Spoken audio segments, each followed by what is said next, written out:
tema Ramadan. IBA kan ulang tahunnya juga mau menjelang puasa, memasuki bertepatan dengan awal memasuki bulan Ramadan.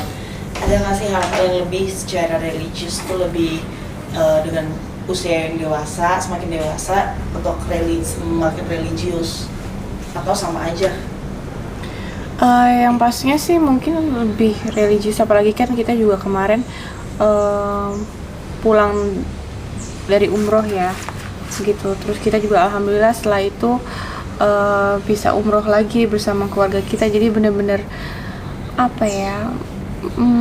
menanti banget sih bulan puasa. Apalagi kan yang saat ini, yang di tahun ini aku pengen usaha juga untuk bisa berpuasa walaupun lagi mengandung, karena tahun sebelumnya kan nggak ikutan puasa. Jadi tahun ini pengen banget gitu lebih. Tapi diusahain. Ya, diusahain. Dicoba. Kalau enggak, karena kan memang dokter menyuruhnya bagi orang perempuan yang ibu hamil. Tapi kata dokternya nggak apa-apa. Jadi pengen ikut partisipasi lebih gitu di bulan puasa tahun tapi ini. dengan caranya ibu mengandung untuk menjaga bayi yang tetap sehat kan memang harus puasa. Iya. Puasanya nanti diganti setelah udah lahir. Tapi kalau dokter sendiri nggak masalah. Masalah sih sebenarnya. Enggak, orang nggak masalah. Enggak, ya orang kata dokternya diusahain. Nggak masalah. Setengah hari. Nggak masalah, coba dulu setengah hari. Iya. Katanya kalau kuat boleh gitu. Tapi yang harus sendiri ada kekhawatiran nggak, Mar? Maksudnya kekhawatiran atau justru sebenarnya bersyukur kalau istrinya ya udah lagi hamil pun tetap mau berjuang. Jadi memang pengertian tentang Islam ini menurut saya sangat fleksibel ya. Jadi ketika ibu hamil atau ada sesuatu yang memang tidak bisa kita paksakan gitu kan, ya lebih baik jangan dipaksakan. Jadi maksudnya saya adalah kalau memang ibu hamil yang sedang hamil dan membutuhkan nutrisi dari dedek bayinya ya, bukan karena kan dia bukan membawa diri dia doang, tapi dia membawa dua orang gitu, ada satu orang lagi di dalam perutnya. Jadi itu yang harus diperhatikan. Karena memang Islam tidak mengharuskan mentang-mentang lagi hamil tetap kamu harus puasa, lagi haid tetap harus puasa, kan enggak gitu. Tapi bisa diganti, tetap harus puasa tapi nanti, enggak di saat-saat yang lagi dihamil itu gitu. Kalau menurut saya sih itu pengertian saya sih. Tapi kalau Iris kan mengartikannya yang penting diusahakan dulu. Enggak masalah juga. Tapi kalau sampai sakit-sakit tadi jangan nyalahin kita semua. Itu ya perlu dikhawatir lah ya. Kalau saya sih khawatir ya. Akan lebih bagusnya kita ngikutin, karena gini, kemarin dokter bilang untuk Iris itu harus banyak makan 1 jam sekali bahkan, dan nutrisi dan protein itu sangat penting sekali untuk pertumbuhan dede bayi. Jadi memang itu yang harus kalau dia puasa kan, biasanya kan dede bayinya puasa juga, kelaparan juga nanti gitu kan. Meyakinkan Amarnya gimana, Bel? Kalau kuat gitu. Iya. Bismillah aja sih. Terus juga ya namanya kita ini kan yang terjadi setahun sekali ya gitu. Terus kan kalau misalnya kita ikut puasa rame-rame bareng satu keluarga kan jauh lebih nikmat daripada nanti dibayar setelahnya gitu kan. Jadi kan pengen ikut menikmati serunya bulan Ramadan gitu. Jadi lebih kayak gitu membujuknya. Terus juga kan konsultasi selalu juga sama dokter. Kata dokter juga sebenarnya nggak masalah gitu. Tapi ya nanti tetap lihat kondisi. Kalau misalnya memang nggak bisa, nggak kuat, ya pasti akan batal gitu. Oke. Ada yang berbeda nggak sih, maksudnya kalau puasa sekarang kan benar-benar di rumah, artinya nggak ada tarawih, mungkin nggak bisa buka bersama dan lain-lain. Udah ada bayangan itu belum, maksudnya gimana nih puasa ini sangat-sangat berbeda dengan tahun-tahun sebelumnya? Kalau menurut saya memang puasa tahun ini sangat spesial ya. Kenapa spesial? Karena di saat itulah kita bisa lebih mendekatkan diri kepada Allah Subhanahu wa taala, mulai dari cara puasa yang benar. Cara puasa itu kan bukan cuma menahan makan dan minum plus nafsu, tapi kan banyak sekali yang harus kita tahan. Plus juga ibadah kita harus bisa ditingkatkan lagi di bulan puasa ini. Karena kalau puasa-puasa sebelumnya kita berpikir bisa buka puasa bersama atau sahur on the road dan lain-lainnya, tarawih di masjid ya.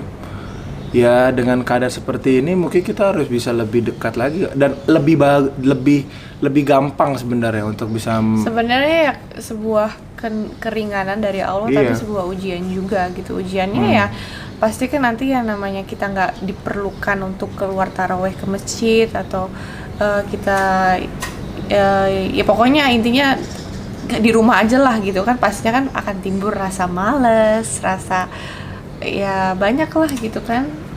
tergantung tuh Kesulitan-kesulitan ada juga. Nah, ada itu bisa kan. menimbulkan rasa malas, ada juga bisa menimbulkan wah karena kita lagi di rumah ini nih berarti nggak ada alasan untuk kita bermalas-malasan Ya puasa. tergantung sisi mana yang kita lihat. Jadi gitu. memang jadi pemirsa semua coba maknai puasa ini tahun ini betul-betul dengan sisi yang positif, karena ini adalah sebuah keringanan kalau kata istri gitu kan.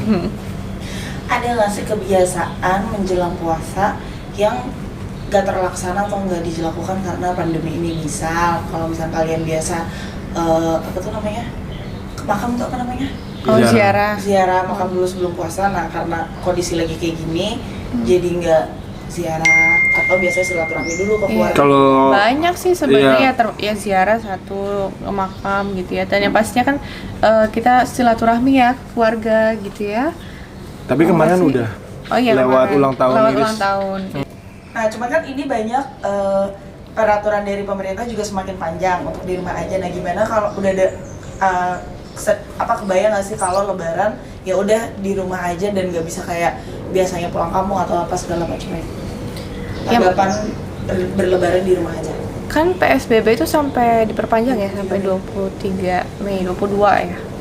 Yang kalau kita sih pasti berpikir nanti lebarannya pasti akan tetap seperti ini kondisinya ya. Jadi ya ada plus minusnya sih tetap ya gitu. Jadi ya mungkin untuk tahun ini kita harus berkorban sedikit untuk tidak mudik ya. Yang penting kan kita tetap menjaga kesehatan dan kita terus menjaga untuk tidak menularkan. Jadi kalau kita juga berpikir gini ya, persepsi kita mudik itu kan hanya dilakukan sebagai kebiasaan orang Indonesia. Mudik bukan yang diharuskan di dalam agama Islam. Plus juga kayak ziarah itu kan adalah kebiasaan orang-orang Indonesia juga, tidak diharuskan juga di agama Islam gitu ya. Jadi memang ya di saat ini tergantung persepsi kita.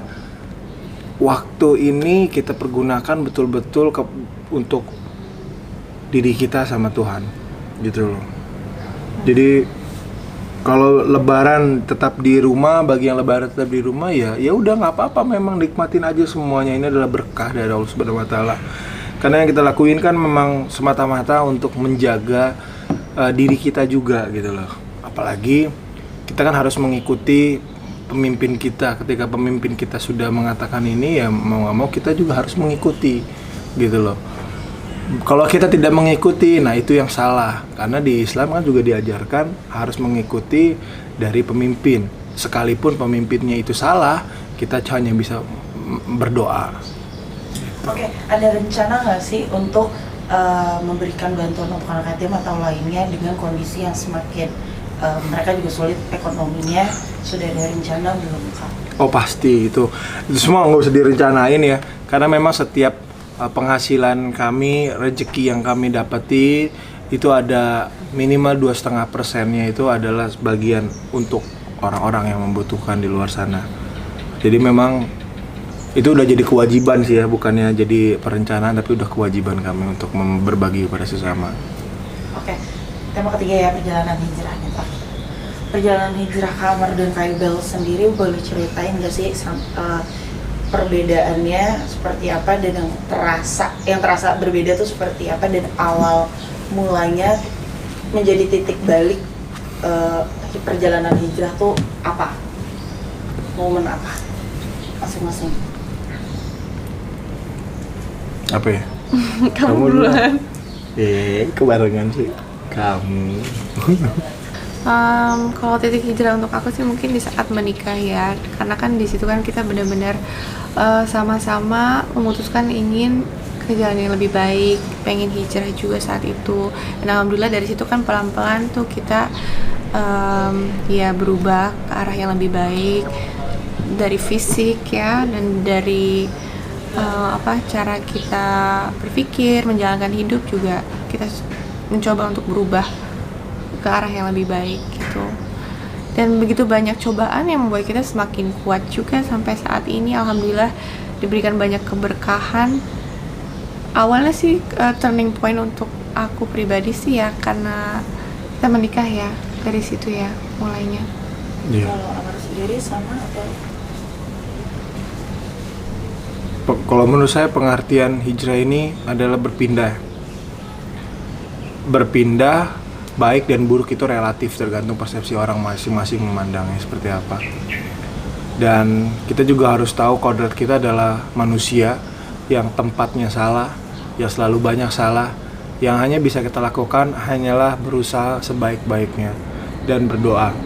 Jadi pengertian menurut saya saat ini, kapan waktu saya hijrah atau kapan saya juga tidak bisa mengatakan itu. Karena yang saya tahu, saya hanyalah berusaha untuk sebaik-baiknya, berusaha untuk menjadi laki-laki yang baik, menjadi suami yang baik untuk istri, menjadi calon ayah yang baik, dan sekaligus menjadi idola yang baik untuk fans saya. Oke.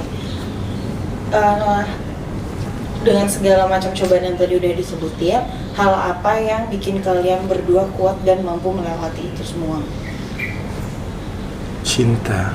Asik.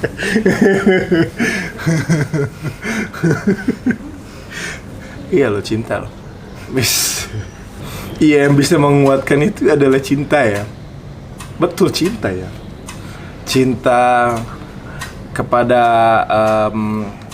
hablum minannas, sesama manusia, dan hablum minallah kepada Maha Pencipta. Itu yang membuat kami tetap bertahan dalam segala situasi apapun dan kondisi apapun. Nah, ya Kak Ibel sendiri sekarang berhijab itu udah berapa lama sih? Berapa lama ya? Setahun. Hampir setahun ya? Setahun lebih lah. Hampir setahun, hampir. Belum setahun, belum. Apa yang ada yang dirasa beda Kak setelah berhijab dan sebelum berhijab? Beda sih ya, pasti beda lah ya, namanya tertutup pasti lebih beda gitu. Tapi sekarang sih udah mulai terbiasa dan sudah mulai nyaman juga. Dan untuk masalah rezeki sih alhamdulillah, kan selalu ya orang-orang kan takut berhijab karena nanti nggak banyak job dan nggak banyak tawaran kerjaan yang lain yang pokoknya mungkin lebih menarik lah gitu daripada berhijab. Tapi ternyata enggak, semuanya malah jauh lebih penuh dengan keberkahan. Karena kalau boleh tahu nih, baju-baju yang dulu dikemanain Kak? Disumbangin atau masih disimpan atau bagaimana?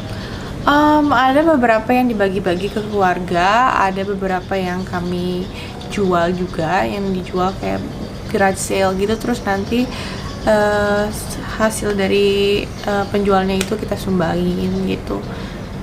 Tapi rata-rata sih ukurannya kecil semua, jadi nggak bisa nggak bisa kita bagi-bagiin ke teman-teman kita juga. Jadi paling ya waktu saat itu sih kita lebih bagi-bagi. Ngomong apa sih? Ya udah, kasih aja siapa mau. Iya. Jadi ya begitu, paling kita sumbangin sih, lebih banyaknya disumbangin. Nah, dari Amar sendiri ada komplain nggak atau justru bawel ngasih masukan pemilihan hijab atau baju dari model atau dan motif warna? Enggak ada sih, karena itu biar Iris yang memilih, keleluasaan dia untuk memilih pakaian terbaik apa yang dia kenain. Dia mulai dari sebelum dia berhijab sampai dia berhijab, kalau saya sih nggak pernah komplain ya sama penampilannya. Justru pertanyaan itu kasih ke Iris. Kenapa kasih ke Iris? Atau kamu lebih nyamannya dengan hijabnya seperti apa? Atau pernah nggak pas lagi pakai terus Amar wah bagusnya kayaknya yang gini nih atau Oh ya ada dia sama sih, aja? ada yang tetep lah misalnya kayak lebih suka suami lebih suka pakai pasmina daripada pakai segi empat. Tapi hal-hal kecil begitu sih, tapi nggak pernah yang kamu harusnya pakai begini, itu jelek apa enggak sih, gitu. Oke, terakhir, greeting selamat menjalankan ibadah puasa. Boleh ditambahkan pesan-pesan untuk pemirsa untuk puasa kali ini. Assalamualaikum. Saya Marzoni. Dan saya Iris Bella. Kami mengucapkan Selamat menjalankan ibadah puasa 1441 Hijriah. Mohon maaf lahir dan batin. Selamat berpuasa bagi semuanya dan tetap waspada, stay healthy and stay at home Tuh. dan jangan mudik.